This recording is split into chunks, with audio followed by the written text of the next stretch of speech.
오늘 하나님이 저희들에게 주시는 말씀 여호수아 10장 1절에서 14절 말씀입니다. 여호수아 구약 성경이죠. 여호수아 10장 1절에서 14절 333페이지 구약 333페이지 여호수아 10장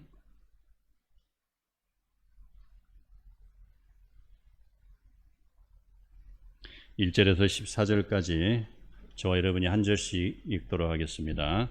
그때 여호수아가 아이를 빼앗아 진멸하되 여리고와 그 왕에게 향한 것 같이 아이와 그 왕에게 향한 것과 또 기브온 주민이 이스라엘과 화친하여 그 중에 있다함을 예루살렘 왕 아도니세덱이 듣고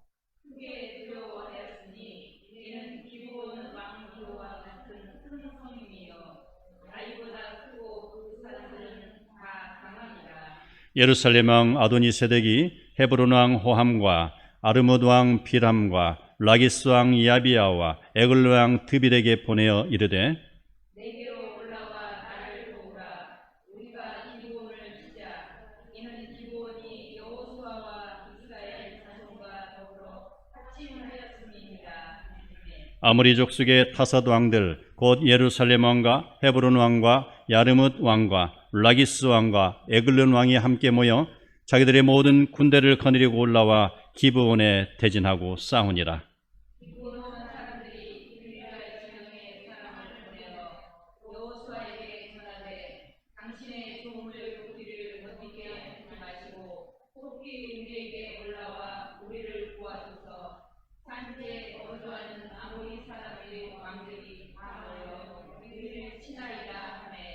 여호수아가 모든 군사와 용사와 더불어 길갈에서 올라가니라. 그때 여호와께서 여호수아에게 이르시되 그들을 두려워하지 말라. 내가 그들을 내 손에 넘겨주었으니 그들 중에서 한 사람도 너를 당할 자 없으리라 하시니라. 여호수아가 길갈에서 밤새도록 올라가 갑자기 그들에게 이르니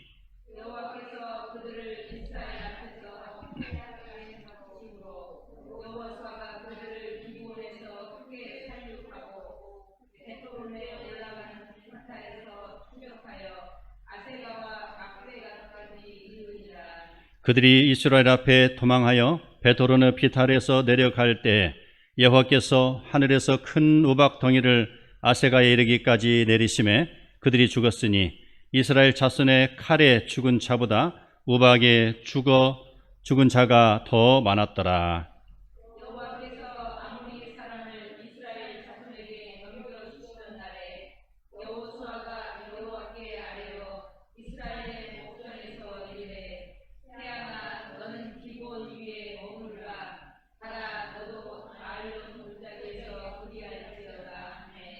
태양이 머물고 달이 멈추기를 백성이 그 대적에게 원수를 갚기까지 하였느니라. 아살의 책에 태양이 중천에 머물러서 거의 종일토록 속히 내려가지 아니하였다고 기록되지 아니하였느냐. 사람의 목소리를 들으신 이 같은 날은 전에도 없었고 후에도 없었나니 이는 여호와께서 이스라엘을 위하여 싸우셨음이라. 아멘. 오늘 예배자리에 오신 성도님들 주님의 이름으로 다시 한번 환영드립니다. 오늘 하루하루를 살아가는 것은 우리에게 정말 기적입니다. 하나님이 새벽에 우리를 깨우치지 않았다면 우리가 예배자리에 설 수 없는 거예요. 그래서 우리는 항상 우리가 호흡하는 이 자체만 해도 감사한 일이고요. 우리에게 주어진 환경 속에서 우리가 하나님께 예배드릴 수 있다는 것이 얼마나 행복한 일이고 다행스러운 일인지 모르겠습니다. 여러분 차 운전을 많이 하시죠? 차 운전을 하는데 앞에 신호대기가 있어요. 그래서 그 쭉 가다가 빨간 불이 켜지면 어떻게 다 멈추잖아요. 다 멈추는데 거기에는 이미 1차선, 2차선, 3차선이 있어가지고 자기의 갈 방향을 잡고 있잖아요. 그렇게 멈춰 있다가 녹색불로 바뀌는 순간 직진하거나 좌회전하거나 선택해서 가잖아요. 만약에 기다리고 있다가 신호가 바뀌면 녹색불로 바뀌면은 그때서 내가 어디로 갈지 두리번하는 사람이 있습니까? 없잖아요. 뒤에선 차가 밀려오잖아요. 내가 행여라도 차선을 잘못 왔으면은 무조건 이제는 가야 돼요. 그때서 차선을 바꾸는 건 위험천만한 일입니다. 사고가 나잖아요. 어찌됐건 밀려서라도 나가는 것입니다. 마치 이런 것처럼 우리네 인생도 이와 같습니다. 우리는 바로 어느 길로 가야 할지 우리는 정하고 그 길을 따라가야 된다는 것입니다. 내가 세상 속에서 길을 운전하며 가는데 그 길이 바로 하나님의 길인지 아니면은 사탄의 길인지 세상을 향해서 가는 길인지 우리는 분명하게 정해서 차선에 맞춰서 기다리고 있다가 직진을 해야 된다는 것, 이것이 오늘의 본문이 주는 의미일 것입니다. 이쪽 길로 가보고 싶습니다. 또 저쪽 길로도 가고 싶습니다. 그러나 인생의 길은 회색지대란 없는 것입니다. 오늘 기부온 사람들이 인생의 사거리에서 중요한 결정을 내리고 그들의 살 길을 찾아가는 모습을 바라보게 됩니다. 우리는 이러한 각도에서 오늘의 말씀을 다시 한번 우리는 바라보고 우리가 느껴야 할 것입니다.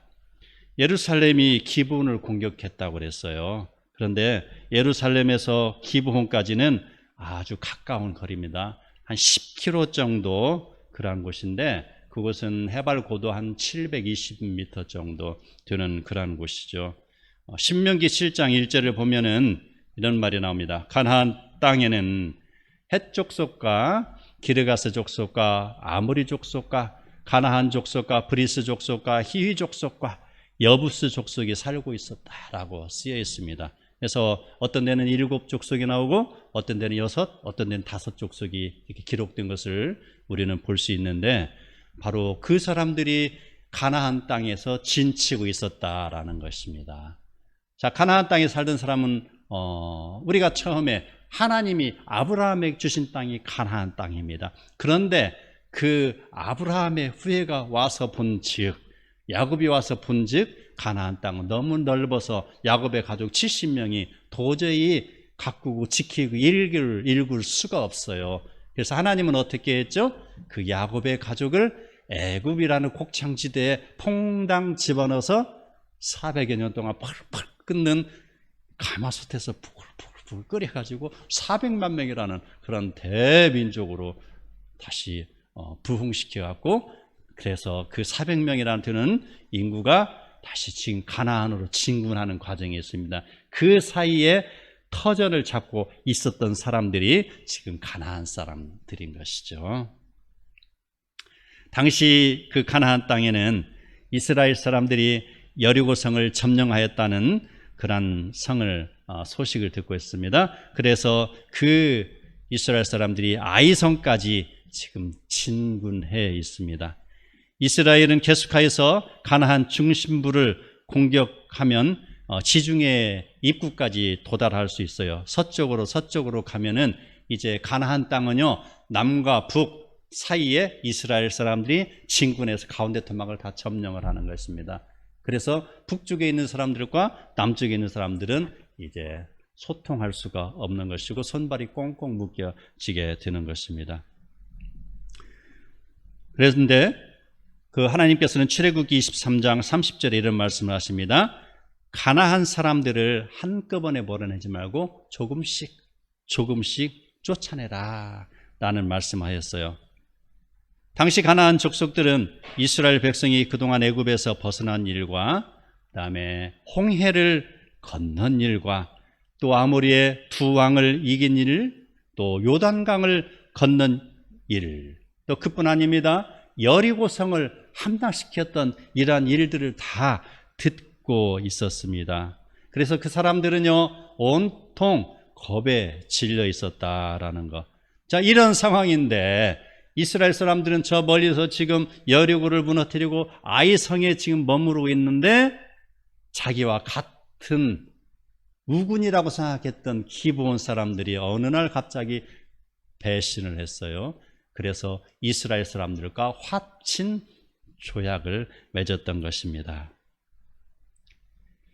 자, 기브온 사람들 입장에서 한번 바라봅시다.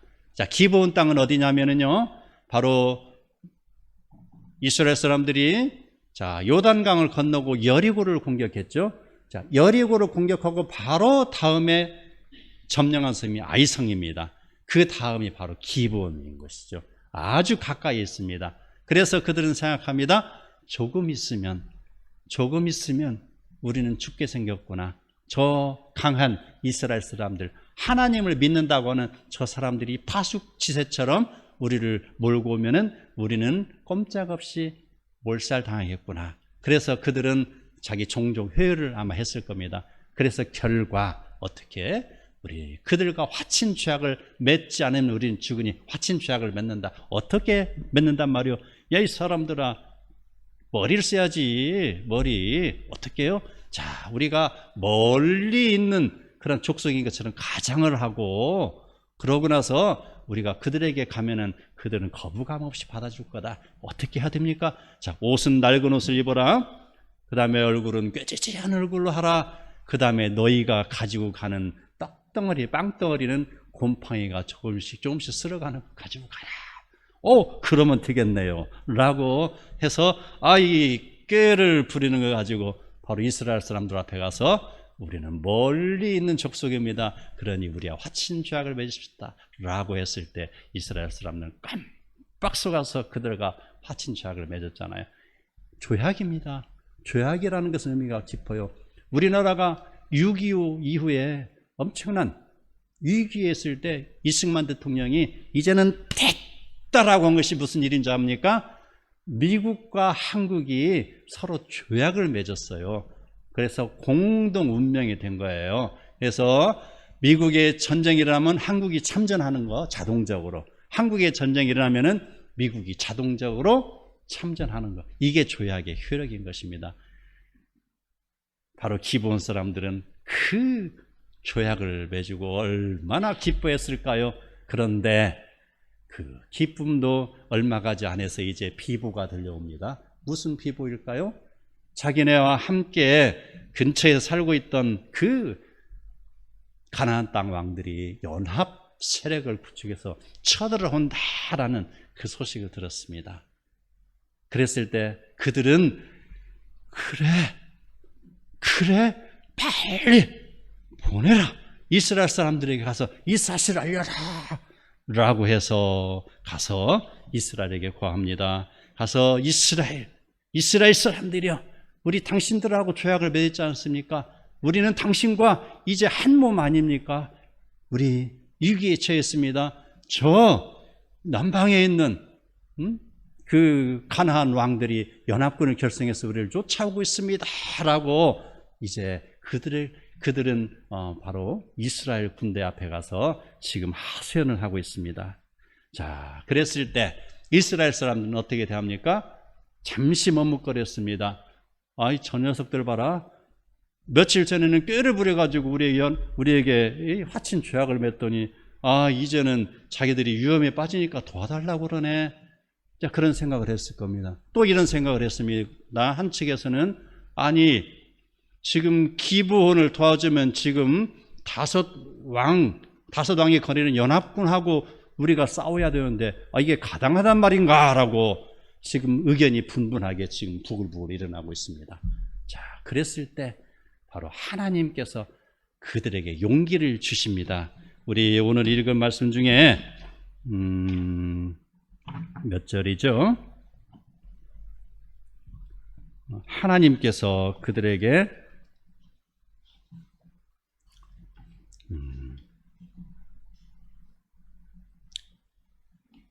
한번 읽어주세요. 누가 찾았으면.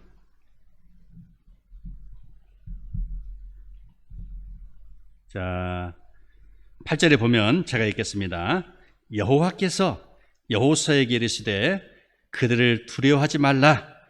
내가 그들을 내 손에 넘겨주었으니 그들 중에서 한 사람도 너를 당할 자가 없으리라 하신지라.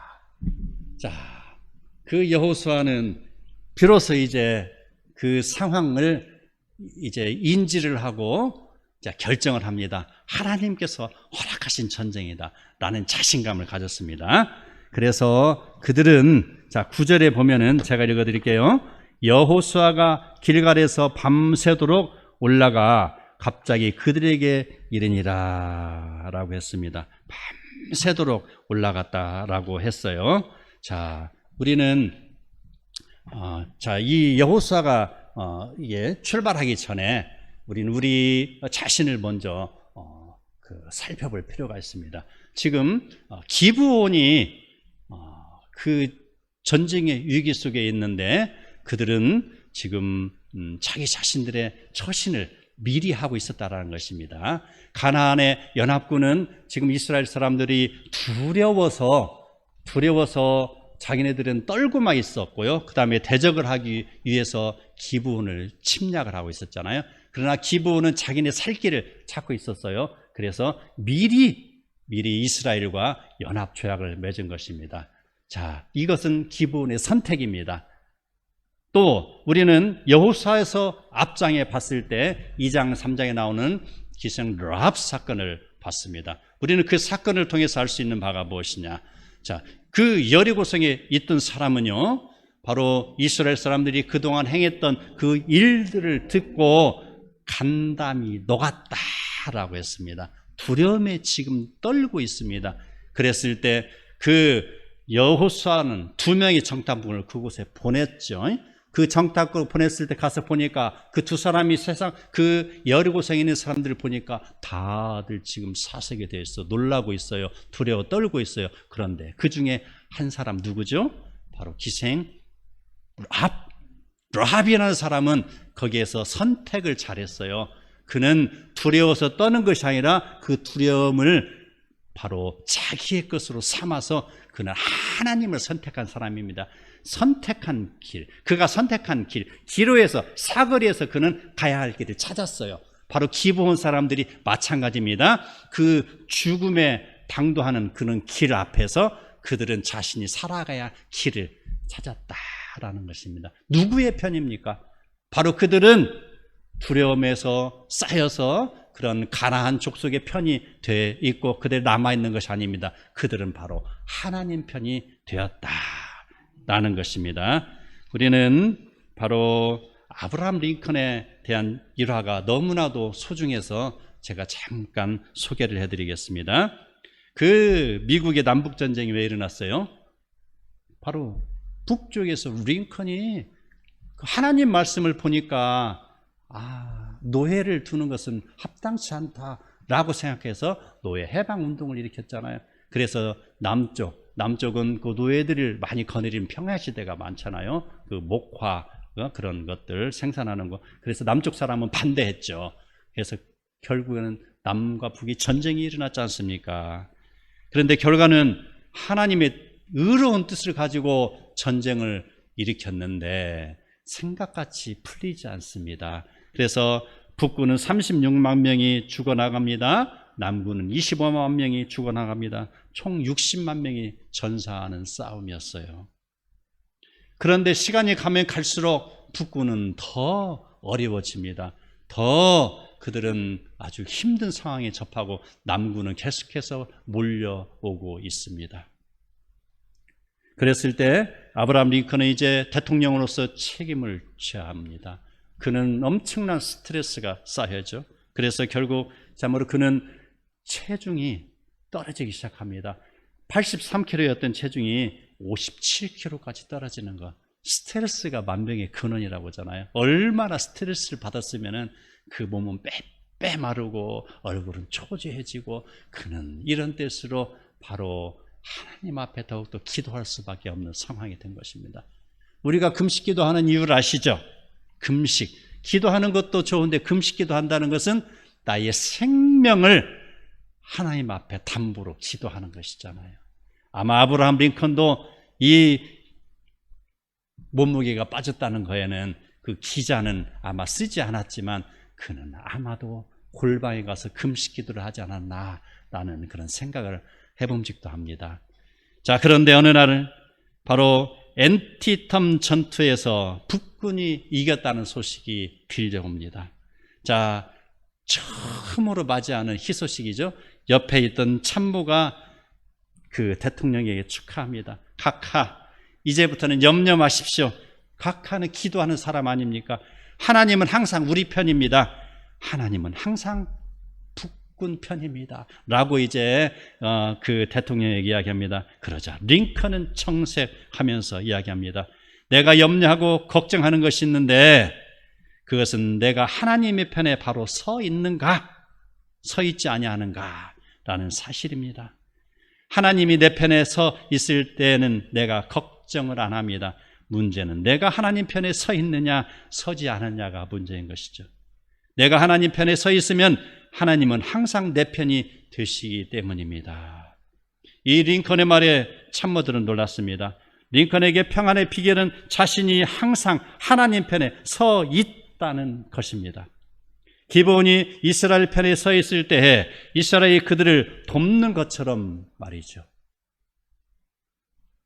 남북전쟁은 노예해방전쟁인데 링컨은 이것을 하나님이 기뻐하시는 일이라고 믿었기 때문에 하나님 편에 서서 계속 할 수 있었던 것입니다. 그리고 마음에 평안이 왔고 그는 결코 흔들리지 않았습니다.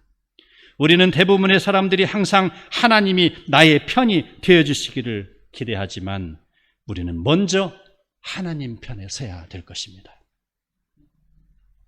기브온과 이스라엘의 죄악이 이스라엘의 관점에서 바라보면 그들의 꾀힘수에 빠졌다고 생각할 수 있습니다. 기브온의 관점에서 바라보면 이거는 상황은 반대입니다. 얼마나 다행스러운 일인가라고 그들은 이제 박수를 치고 있을 것입니다. 기브온이 이스라엘과 죄악을 맺은 것처럼 우리도 하나님과 천국 죄악을 맺어야 할 것입니다. 이스라엘이 이제 드디어 연합군을 공격합니다. 기브온으로부터 도와달라는 요청을 받은 이스라엘은 바로 하나님으로부터 확신의 메시지를 들은 다음에 밤이 새도록 달려가서 그들을 도왔다라는 것입니다. 밤이 새도록 달려갔다. 제가 선교 여행을 몽골에 간 적이 있습니다. 그래서 몽골 사람들이 세계를 제패했는데 도대체 그 원인이 무엇일까? 저는 그 관찰자의 눈으로 계속 바라봤습니다. 어느 누구도 거기에 대한 확답을 주지 못합니다. 물어봤는데. 그런데 민속 공연장에 갔어요. 민속 공연장에서 그들이 때를 지어서 줄을 지어서 몇 개 팀이 계속해서 춤을 추는데요. 그 동작이라는 것은요, 빨리빨리 문화가 거기에도 있더라고요. 그런데요, 그들은 뒤를 보이지 않습니다. 계속해서 전진이에요. 전진하는 그들. 그런데 이야기를 들어보니까요, 또 제가 책 속에서 발견했습니다. 그들은요, 바로 음식 문화가 간단합니다. 그들은 말을 타고 적진을 향해서 가다가요, 식량이 떨어지면 말을 잡아서 식량으로 삼습니다. 전쟁에서 군사가 가는 길은 보급 부대가 따라가잖아요. 그들은 보급 부대가 필요 없으니 얼마나 간단하고 심플합니까? 그들은 자기들이 준비한 그 육포가 다 떨어지면 아무 걱정 없습니다. 한 마리 잡으면 끝나는 것이죠. 또 있습니다. 그들은요, 밤이 새도록 말을 몰아서 달려가서 바로 그 적진의 성 앞에 도착합니다. 여명이 밝아올 때 그들은 성을 향해서 공격을 합니다. 그러면은 이제 올까 저제 올까 기다리다 꾸벅꾸벅 졸던 그 성의 사람들은 꼼짝없이 함락을 당하는 것입니다. 이게 바로 부지런함인 것이죠. 이러한 부지런함은 우리는 본받아야 됩니다. 여호수아는 바로 백성을 종용해서 바로 길갈에서 밤새도록 올라가 갑자기 그들에게 이르니 어떻게 됐습니까? 그 연합군은 지금 기브온을 공격하기 위해서 진을 치고 있습니다. 5개의 나라의 사람들이 와 있기 때문에 우왕좌왕하고 있습니다. 어느 하나 누가 딱 나서서 지금 거기 군대를 갖다가 진두지휘하고 있지도 않을 것입니다. 새벽이 됐으니 그들은 쿨쿨 잠에 빠져 있습니다. 이랬을 때 바로 여호수아의 군대는 그곳에 도착해서 그 연합군을 파죽지세로 몰아붙이기 시작했습니다. 그래서 결국 그들은 칼에 무너집니다. 오늘의 말씀 또 있습니다. 자, 어떤 나 10절에 보면은 여호와께서 그들을 이스라엘 앞에서 패하게 하심으로 여호수아가 그들을 기브온에서 크게 살육하고 배 토론에 올라가는 비탈에서 추격하여 아세가와 막게다까지 이르니라. 장장 몇십 킬로, 40킬로, 50킬로 되는 그곳을 계속해서 이스라엘 군대는 밀고 또 밀고 또 밀고 가고 있습니다. 계속해서 서남 쪽으로 몰고 가고 있어요. 서남 쪽으로 해서 바로 지중해 쪽으로 몰고 가다가 다시 밑에 지방으로 몰고 가서 그들은 지금 전멸시키고 있습니다. 그랬을 때에 자, 지금부터 하나님의 역사가 일어나는데, 자, 하나님께서는 그들을 돕는데 어떤 식으로 도왔냐? 바로 우박을 내렸어요. 우박을 내리는데요, 그 우박이 하필이면 적진에만 내리고 이쪽은 안 내리나 봐요.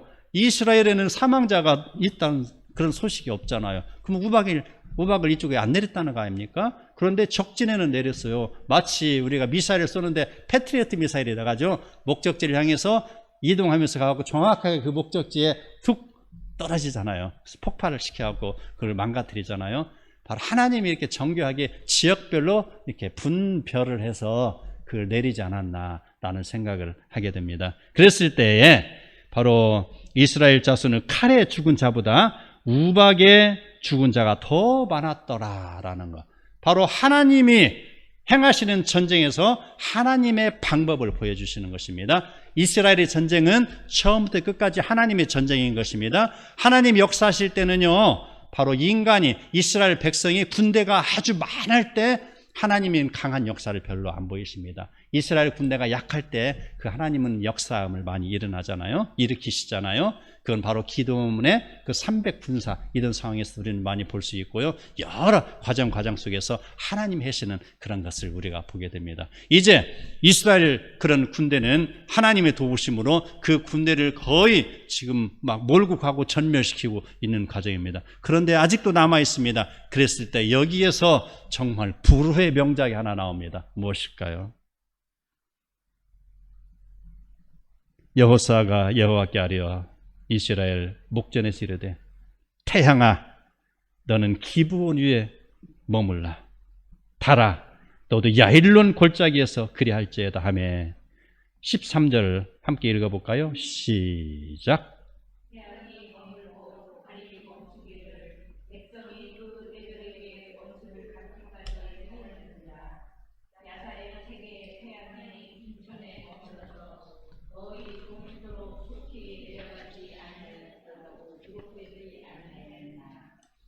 예. 자, 이 사건을 여러분 어떻게 바라보십니까? 이 사건.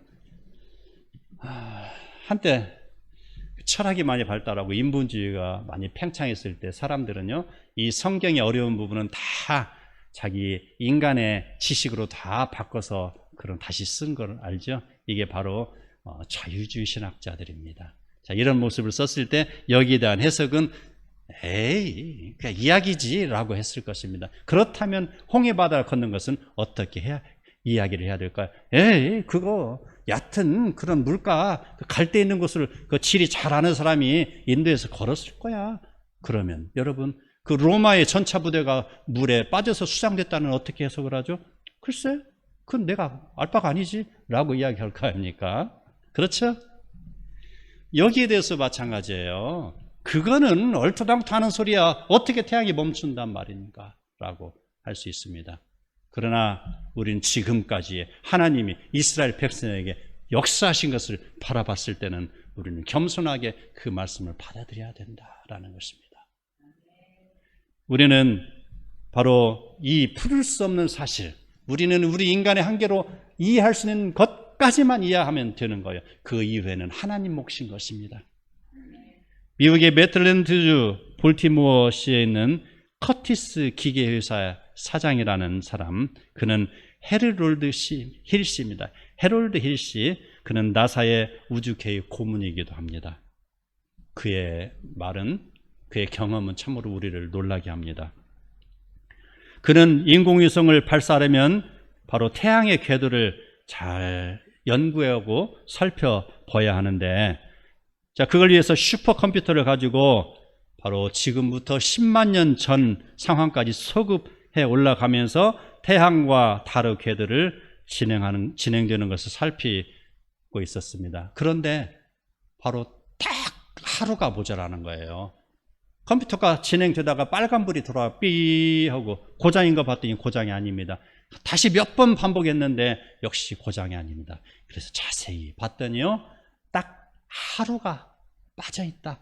하루 시간이 도망가 있어요. 도저히 이것을 풀을 수가 없습니다. 그래서 심한 고민에 빠졌습니다. 컴퓨터는 이상이 없는데 도대체 그 24시간이 어디 도망간 건가라고. 그랬을 때 직원 중 한 명이 이야기합니다. 내가 주일학교에서 배웠는데요, 거기에 여호수아의 그 태양을 멈추게 한 사건이 있습니다 라고 해서 성경을 펼쳐봤습니다. 여호수아 10장 12절에 보면은 이렇게 나왔죠. 태양아 너는 기본의 위에 머무르라. 달아 너도 야일론 골짜기에서 그리할지어다 라는 것을 바라봤습니다.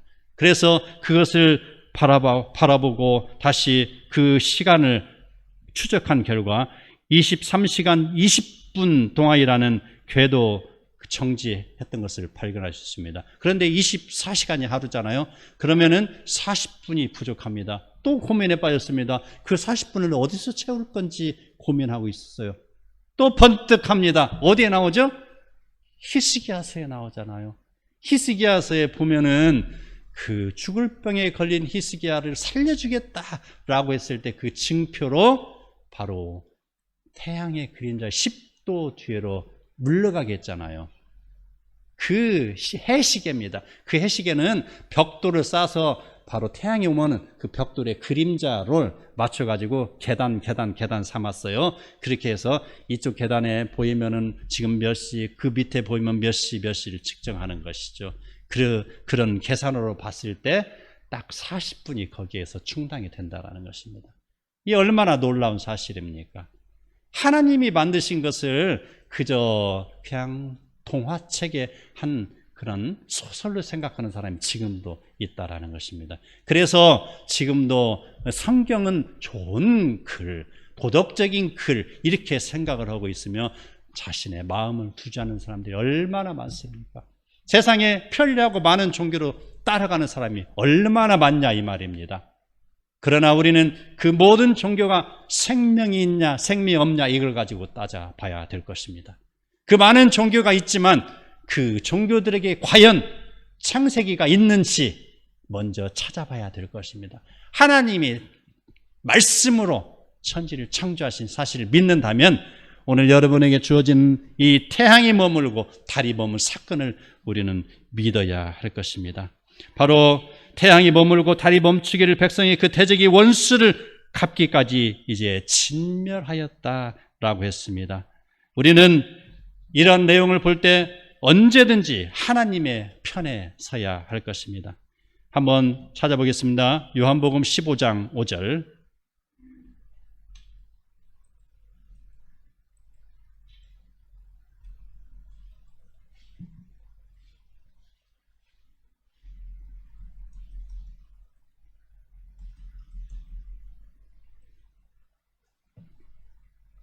저였으면 함께 읽도록 하겠습니다. 나는 포도나무요 너희는 가지니라.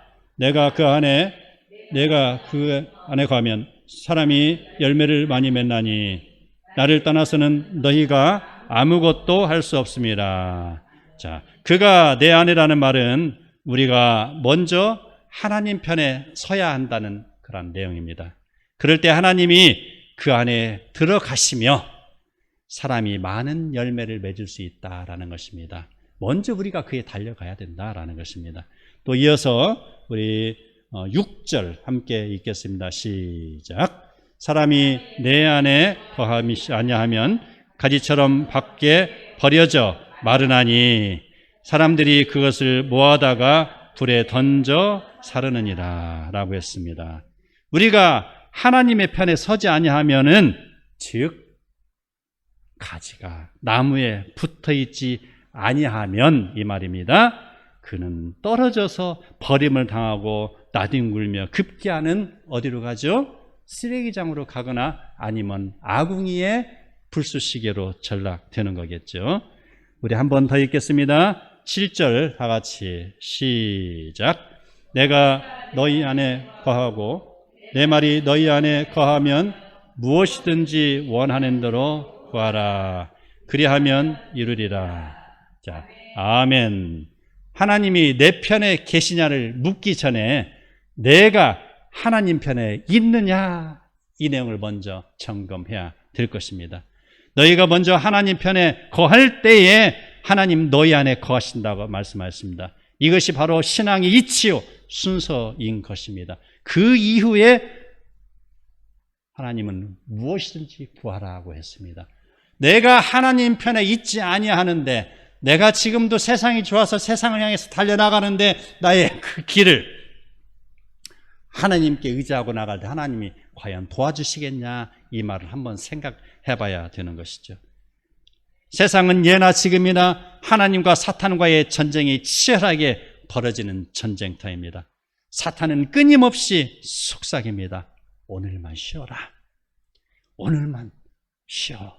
속삭입니다. 오늘만 더 자라고 속삭입니다. 그리고 또 하루가 지납니다. 내일인 돌아옵니다. 또 속삭입니다. 오늘만 쉬어. 오늘만 교회 가지 마. 다음 주에 또 이야기합니다. 그래, 오늘만 교회 가지 마. 지금 할 일이 많잖아. 지금 집에 밥고랑도 매야 되죠. 아니면 지금 집 청소도 해야 되잖아. 오늘만 쉬자. 또 지금 시험 기간이잖니. 자, 이번만 쉬었다가 또 열심히 하면 되잖니 라고 하잖아요. 이게 누구의 속삭임이에요? 예, 사탄은 지금도 그렇게 속삭이고 있어요. 오늘만 이런 사탄의 고도 전략에 그 신앙의 많은 거인들도 속수무책으로 넘어가곤 합니다. 오늘 내가 신앙의 길을 걸을 것인지 세상의 길을 걸을 것인지, 오늘 내가 하나님만 섬길 것인지 세상도 겸하여 섬길 것인지를 결정해야 할 것입니다. 우리 여호수아 24장 15절 함께 읽어보겠습니다. 여호수아 24장 15절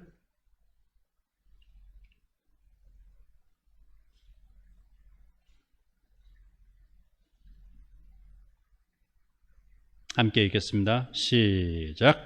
만일 여호와를 섬기는 것이 너희에게 좋지 않게 보이거든 너희 조상들이 이 강 저쪽에서 섬기던 신들이든지 또는 너희가 거주하는 땅에 있는 아모리 족속의 신들이든지 너희가 섬길 자를 오늘 택하라. 오직 나와 내 집은 여호와를 섬기겠노라. 아멘. 우리는 분명하게 선택을 해야 되는 것입니다. 생명이 있는 좁은 길로 갈 것인지 넓고 편안한 세상의 길로 갈 것인지 분명하게 우리의 입장을 밝혀야 할 것입니다. 하나님을 믿으면서 이방신도 믿는 것은 바로 영적인 간음입니다. 하나님을 섬기면서 세상을 섬기는 것은 영적 방종입니다. 가지가 포도나무에 붙어 있지 않으면 그 가지는 열매를 맺을 수 없습니다. 나중에는 결국 말라서 죽는 것처럼, 그러나 포도나무에 붙어 있는 가지는 바로 세상의 방법이 쉬워 보이고 즐거워 보일지라도 그것을 택하지 않습니다. 왜? 내가 포도나무에 붙어 있기 때문에 바로 포도나무의 진액을 먹여야 된다는 것입니다. 바로 예수님의 말씀을 먹습니다. 예수님의 사랑을 먹습니다. 예수님의 방법으로 살아나간다라는 것입니다. 그래서 세상의 것은 바로 혼합할 수 없습니다. 그래서 끝까지 하나님의 말씀을 따르며 순종하는 삶을 살 수 있는 것입니다. 가지가 포도나무에 그런 붙어 있는 그런 가지는 건강한 가지가 되는 것이죠. 바로 세상에 많은 풍파가 몰려온다 할지라도 그는 말씀 위에 굳게 서서 기도하고 찬송하는 삶을 살 수가 있습니다. 또 전도하는 삶을 살 수가 있습니다. 우리는 모두 포도나무이신 예수 그리스도에게 붙어 있어야 될 것입니다. 그리고 구원에 이르는 복을 누려야 할 것입니다. 이 말씀이 오늘 이 자리에 온 성도 여러분의 고백이 되기를 소망합니다. 해와 달이 하나님의 주권 안에 있으므로 그 힘을 발휘하는 것처럼 하나님의 편에 서는 자는 하나님의 힘을 얻는 것입니다. 사탄은 그 앞에서 진멸될 것입니다. 그러므로 우리는 하나님을 대적하는 자가 되지 아니하고 하나님의 편에 서서 인생의 승리를 맛보는 라합처럼 또 기부한 사람들처럼 우리는 하나님의 편에 확실히 서 있을 때 바로 하나님은 역사함을 보여주십니다. 세상에 어떠한 어려움이 닥쳐와도 하나님의 도우심으로 능히 이기며 구원받는 복된 성도 다 되기를 축원합니다. 우리 다 함께 찬송가 347장 부르시겠습니다.